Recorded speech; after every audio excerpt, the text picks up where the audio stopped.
Christmas പ്രത്യാശയുടെ വെളിച്ചമാണ് നമുക്ക് നൽകുന്നത്.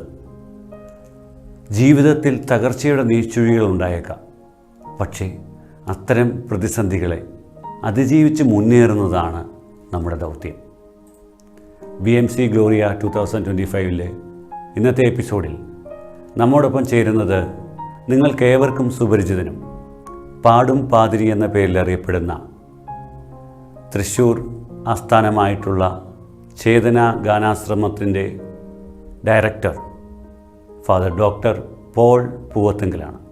അദ്ദേഹത്തെ എത്രയും സ്നേഹത്തോടെ സന്ദേശം നൽകാനായി ക്ഷണിക്കുന്നു.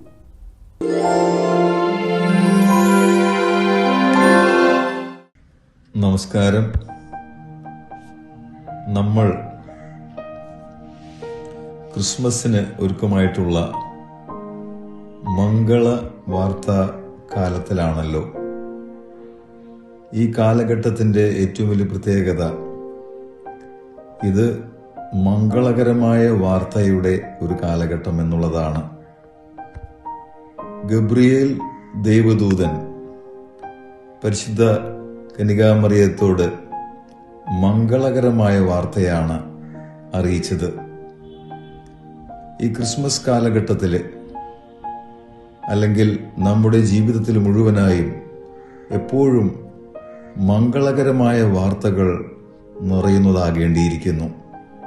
അല്ലെങ്കിൽ നാമും ഗബ്രിയേൽ ദൈവദൂതനെ പോലെ എല്ലാവർക്കും എല്ലാ സാഹചര്യത്തിലും സന്തോഷകരമായ വാർത്ത അല്ലെങ്കിൽ സന്തോഷകരമായ പ്രവർത്തനങ്ങൾ കാഴ്ചവെക്കുവാൻ വിളിക്കപ്പെട്ടവരാണ്. ഒരുപക്ഷെ ഈ ക്രിസ്മസ് സന്ദേശം ഇതുതന്നെയാണെന്നാണ് എൻ്റെ മനസ്സിൽ തോന്നാറുള്ളത്. മാത്രമല്ല, ലോകം കണ്ട ഏറ്റവും വലിയ സക്രാരി അല്ലെങ്കിൽ ടബർനാക്കൾ പരിശുദ്ധ കന്യകാമറിയമായിരുന്നു. യേശുവിനെ ലോകത്തിലേക്ക് കാഴ്ചവെച്ച ആ ഉദരത്തിൻ്റെ ഉടമ. നാമും ഇതുപോലെ പരിശുദ്ധ മറിയത്തെ പോലെ യേശുവിനെ ജന്മം നൽകുന്നവരായി മാറണം. യേശുവിൻ്റെ മൂല്യങ്ങൾക്ക് ജന്മം നൽകുന്നവരായി മാറണം.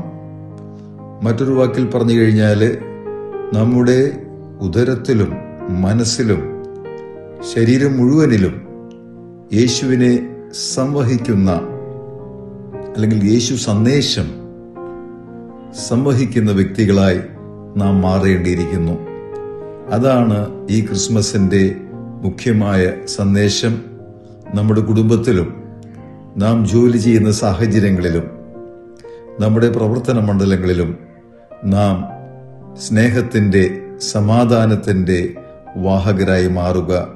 അങ്ങനെ യേശുവിനെ മറ്റുള്ളവർക്ക് നൽകുന്ന ഓരോ സക്രാരികളായി നാം മാറേണ്ടിയിരിക്കുന്നു. നിങ്ങൾക്കെല്ലാവർക്കും ക്രിസ്മസിൻ്റെയും വരാൻ പോകുന്ന നവവത്സരത്തിൻ്റെയും ആശംസകൾ.